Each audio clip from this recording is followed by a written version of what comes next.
기획특집 박정열 시인의 내가 본 스시마 제20편 언덕을 넘는 배. 글쓴이 대숲 박정열. 읽는이 AI 보이스. 만드니 대숲 박정열. 언덕을 넘는 배. 스시마 사람들은 한반도 남쪽 해안에서 노략질을 일로 삼았다. 이들이 벌이는 노략질이 워낙 빈번하여 조정에서는 골머리를 앓았다. 부산 인근 해안에서 노략질한 배를 추적하여 이곳 소선월, 고훈아코시까지 오면 오리무중이 되었다. 배가 흔적 없이 사라져 버렸다. 한반도의 백성을 이들은 마구잡이로 잡아갔다. 고려는 왜구의 노략질이 한마디로 골칫거리가 되던 모양이다. 이 꼴을 보다 못한 박의 장군이 정의감에 불탔다. 칼을 빼들었다. 역사적으로 대마도 정벌은 3번 있었다. 고려 창왕 1380년에서 1388년 때 처음 정벌에 나섰다. 군사 2만을 이끌고 스시마를 향한다. 박의가 승전고를 울릴 때는 잡혀간 백성도 함께 돌아왔다. 두 번째와 세 번째는 조선에서 있은 일이다. 두 번째 정벌은 기록이 미미하다. 세종 때의 세 번째 정벌도 조선이 승리한다. 왜구의 노략질은 그 뒤로도 그치지 않았다. 오늘날의 스시마를 보아도 한편 이해 가기도 한다. 월화가 고개를 끄덕인다. 스시마는 부산과 겨우 50여 킬로미터의 바닷길이다. 지금이나 그때나 스시마 사람들은 섬에서 나는 산물로는 살아가기가 어려웠다. 턱없이 부족했다. 섬 안에서 독자적인 삶을 꾸려갈 형편이 못 되었다. 가장은 가족의 먹거리를 마련해야 했다. 무슨 술을 서서라도 어떤 일을 하더라도 가족들 입에 풀칠은 할 수 있게 해야 했다. 그들은 한반도 해안을 습격하는 일이 가장 손쉬운 일이었다. 가족의 먹거리를 해결할 수 있는 유일한 길이 노략질이다. 소선월은 산길이다. 노략질한 배가 이곳에 도착하면 도주할 길은 오직 하나. 배가 산을 넘어야 한다. 이곳을 벗어나지 못하면 자신의 생명뿐 아니라 가족의 생계마저 위험해진다. 땅바닥에다 통나무를 깔고 그 위에 배를 올려놓고 손으로 밀어 고개를 넘었다. 작은 동네를 지나면 길은 바로 바다로 이어진다. 동네를 지나는 거리와 바다 사이는 어림잡아 200여 미터도 안 되는 짧은 거리다. 주위를 살펴보니 대나무밭이 있다. 대나무를 길바닥에 깔고 배를 밀지 않았을까. 3차 정벌에 나선 조선 군사는 근처에 있던 관사까지 모조리 불태웠다. 목구멍이 포도청인 스시마 사람들은 그렇다고 노략질을 그만둘 수 없다. 언덕 중간에 림도 소선언론부선 기점이라는 선간판이 있다. 내가 아는 기점은 출발점이다. 여기서는 기점을 종점으로 표기하고 있다. 조선 조정은 노략질을 원천적으로 막기 위해 유화책을 썼다. 스시마 사람이 부산 초량에 점포를 낼 수 있도록 허가하고 스시마에서 나오는 산물을 이곳에서 팔 수 있게 했다. 조선 조정과 스시마 사람은 이로써 협력관계가 되었다. 일본 막부는 조선에서 일하는 스시마인들을 꼬드겨 윽박질러 원하는 정보를 빼냈다. 조선 조정은 스시마를 거쳐 일본으로 가는 통신사절단을 보냈다. 여독에 지친 몸을 스시마에서 추스르고 이소선홀에서 배를 갈아타고 일본 본토로 건너갔다. 스시마에는 조선 통신사절단의 흔적이 많이 남아있다. 일본에는 매년 5월 첫 주 조선 통신사절단 축제가 열린다. 이 행사는 조선 통신사절단이 일본 바쿠, 막부 또는 사령부로 가는 일정과 연결된 지역에서 일제히 같이 열린다. 이 축제가 스시마에서 맨 먼저 시작했다는 데 큰 의미가 있다. 임진을 한 때 스시마 사람들은 조선 침략을 달가워하지 않았다. 굶주림을 해결하도록 조처한 조선 조정의 배려에 깊이 감사하고 있었다.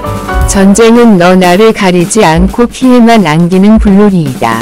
사람은 누구나 안정된 생활을 원한다. 일본의 지도자들은 대륙으로 나아갈 꿈을 영원히 버릴 수 없으리라.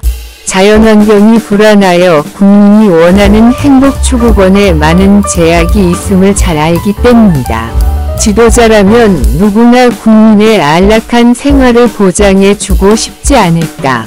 대륙은 일본 지도자들 눈에 젖과 꿀이 흐르는 지상낙원일 수밖에 없다. 권력자라면 이런 황금의 땅을 어찌 탐하지 않을 수 있을까. 어떤 대가를 치르고서라도 소나기에 넣고 싶은 물음도원이다.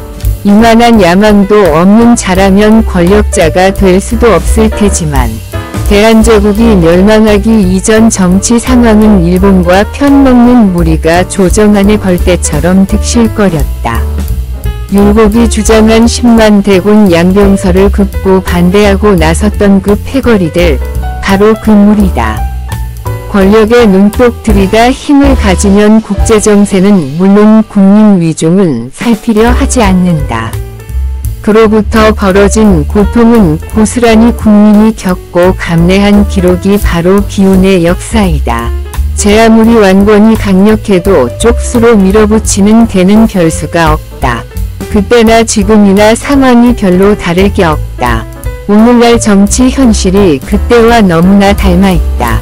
임진왜란 때 선조가 압록강까지 몸진한 이유도 다르지 않다.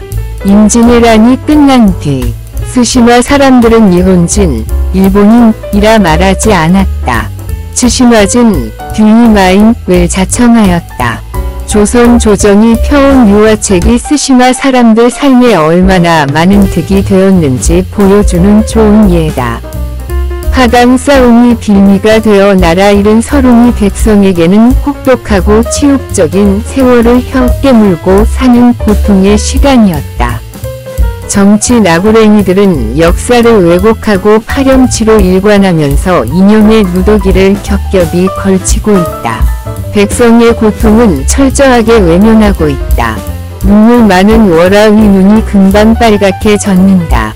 세계 제2차 대전을 준비한 일본의 군사력은 막강하였다.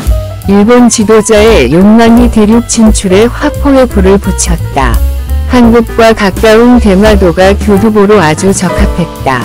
운하 건설에 가장 적합한 지역으로 고후나코시로 결정한다. 산을 허물어 파고 파도 돌만 나왔다. 이곳의 돌은 그 옛날 우리가 흔히 쓰던 구들돌이 지층을 넓게 이루고 있다. 무려 3m 나되게 산을 깎고 허물었다.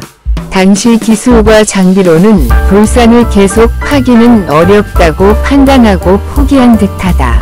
현재 우리나라 정치 상황은 임진왜란 전과 별로 다르지 않다. 을사늑약 때보다 낫지 않다.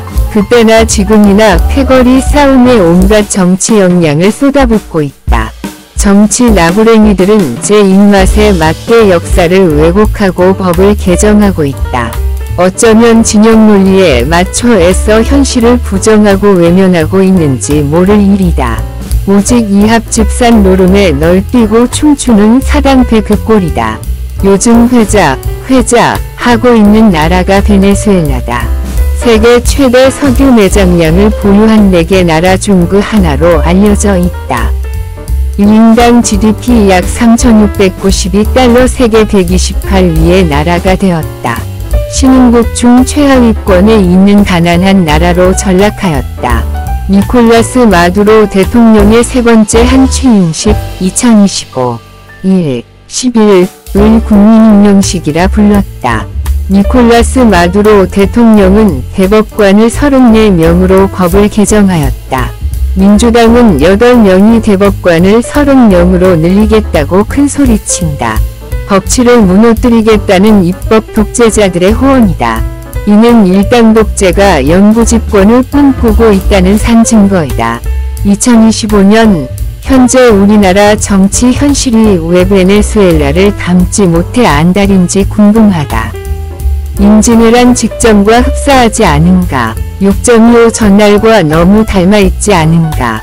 소월선이 대마도 사람들의 목숨줄이었다면 대한민국 정치 현실은 양도구육이 틀림없다.